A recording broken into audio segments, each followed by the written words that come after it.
The Weekly, hosted by the editors of Pro Builder and Pro Remodeler, starts now. Welcome to The Weekly, brought to you by SGC Horizon.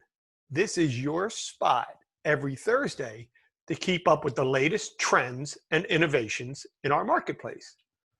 Before we get started, I'm going to tell a story. So I have this bump on my head and I got one on my nose. And normally people don't like to ask you what happened. But somebody on our staff called me later in the week and said, "Hey, were you in a bar fight?" And it's funny, I found it kind of strangely complimentary that question came to me. Number one is, I live in Pennsylvania. Bars and pubs are not open, much to my dismay. And secondly, bar fight? Whew, I don't think so. I will tell you the true story. Jumped off into the pole, hit the concrete with my head, almost knocked myself out. And it's a testament that concrete actually is very solid and a good building material. My head can attest to that. So let's get into today's segment. In our first segment today, we're going to ask the question, is density dead in home building? Just in the beginning of this year, if you ask that question, people would ask you if you are crazy. But the world is upside down. And what used to be the star student, density to solve our problems, now that star student's in a lot of trouble. Then the coronavirus pandemic hit. Now the industry is reevaluating whether multifamily buildings and projects with duplexes and triplexes and fourplexes are desirable anymore. Will cities decline? There's a presumption that consumers are wary of bunching up with other residents in elevators, stairwells, and other common areas, and are more open to leaving the dense cities for the suburbs and rural areas with less crowds and more space.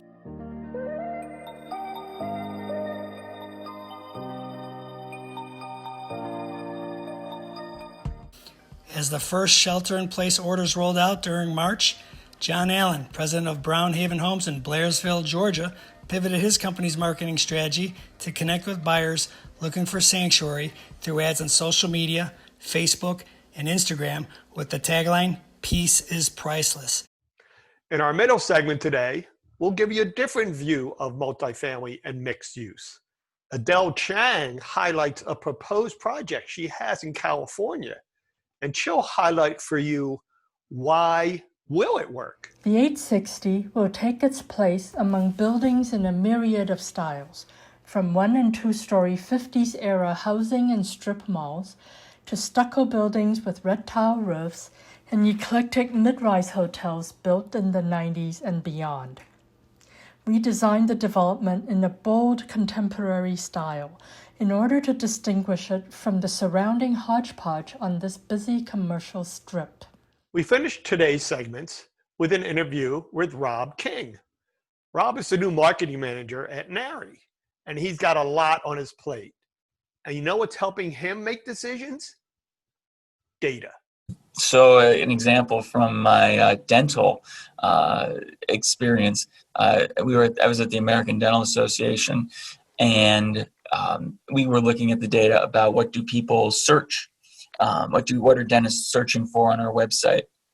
And so we got the top 10 list, and month after month, there was a topic on there called antibiotic prophylaxis, which basically means it's dentists searching for whether or not they should prescribe antibiotics for a patient who has had a knee replacement, because that idea got out there in the medical literature that patients with knee replacements had more vulnerable immune systems. So if they were going to have a root canal or some kind of more invasive procedure, maybe they should have an antibiotic first in order to reduce the possibility of them getting an infection from it.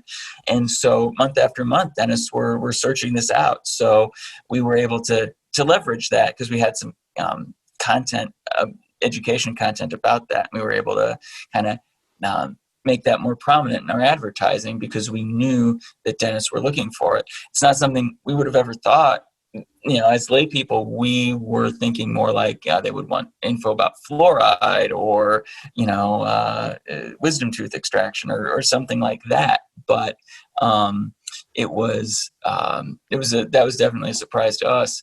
But we were able to kind of leverage that and make it a little bit more of a thing in our media going forward. So that ends our segments for this week.